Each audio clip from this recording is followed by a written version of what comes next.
A cartel just built a new school. Then they paved the road leading to it. Then they paid for the town's hospital. Sounds like a government, right? Wrong. It's a cartel, the same organization smuggling drugs across borders, the same group, hunted by police and militaries. So why would criminals spend millions helping people? Is it kindness, a publicity stunt, or something far more dangerous? Stay until the end. Because the real reason cartels build schools, roads, and entire communities might change how you see power forever. Don't forget to subscribe. Level 1. The Arrival. You live in a forgotten town. Dusty roads, broken electricity, no clean water. Politicians only appear during elections, then disappear. Promises come, nothing changes. Years pass, children walk miles to school. Farmers struggle to transport crops. The government barely remembers your town exists. Then one day, everything changes. Construction trucks arrive, workers begin paving roads. A new clinic appears, a school starts rising from the dirt. People celebrate. Finally, someone is helping. But there is one problem. The money didn't come from the government, it came from the cartel, and nobody asks too many questions. Because when you've been abandoned long enough, help is help, or is it? Level 2. Winning Hearts. The cartel leader understands something important. Bullets create fear, but gratitude creates loyalty. Fear disappears when power weakens. Loyalty survives for generations. So instead of only using violence, the cartel starts investing. Food programs, medical care, scholarships, church donations, community festivals. Entire neighborhoods begin, depending on cartel money. People start talking. Maybe they're not so bad. They help more than politicians. They actually get things done.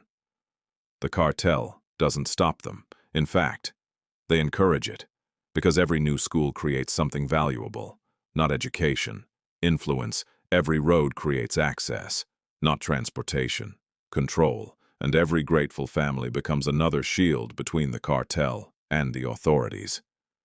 But the strategy goes even deeper, much deeper. Level 3. The unofficial government. Years pass. The cartel keeps spending, the government keeps failing. Eventually, something strange happens. People stop looking to politicians for solutions. They start looking to the cartel. Need a dispute settled? Ask the cartel. Need protection? Ask the cartel. Need money? Ask the cartel. Need justice? Ask the cartel. Without elections, without laws, without permission, the cartel becomes the unofficial government.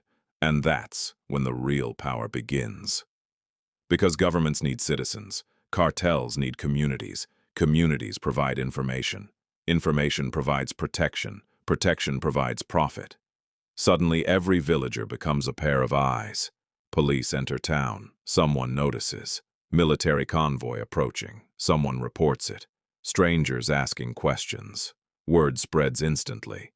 The cartel now has thousands of lookouts. Most aren't even paid. They simply don't want to lose the roads, schools, and services they've received. But there's another reason behind these projects, one that makes the investment worth every dollar. Level 4. The recruitment machine. You're 16 years old. You grew up playing soccer on a field funded by the cartel. Your school was built by the cartel. Your family's clinic was paid for by the cartel. The cartel is everywhere. Not as a monster, as a provider, a benefactor, a protector. So when a recruiter approaches you, the decision feels different. They aren't strangers, they're familiar. They've been part of your community your entire life. Some join for money, some join for status. Some join because they feel loyalty. Others join because everyone around them supports the organization. The cartel understands human psychology. People protect what helps them. People trust what feels familiar. And people rarely fight those they see as heroes. The investment is paying off, but there is one final benefit. The biggest one of all.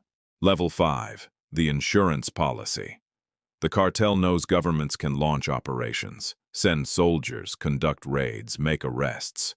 But controlling territory is harder, much harder, especially when local communities don't cooperate. Imagine authorities arrive. They ask questions. Nobody talks. They search for information. Nobody helps. They look for witnesses. Nobody comes forward. The community closes ranks, not because everyone loves the cartel, but because many fear losing what the cartel provides. Schools, roads, jobs, security. The projects become an insurance policy, a protective wall made of public support, or at least public silence, and silence can be worth more than weapons. But here's the twist. The cartel doesn't always need people to love them. They only need people to choose them over an absent government, and that changes everything.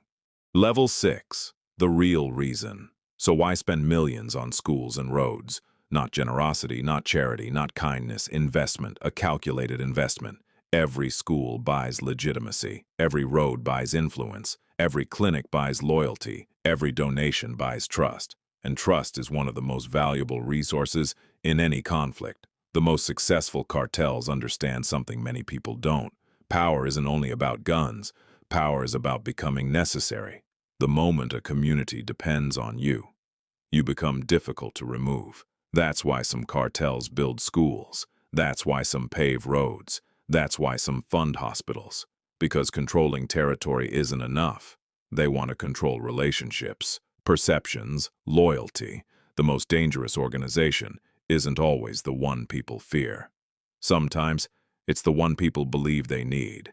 And that's the secret behind the roads, the schools, the hospitals, and the millions they spend. The buildings were never the goal. The people were.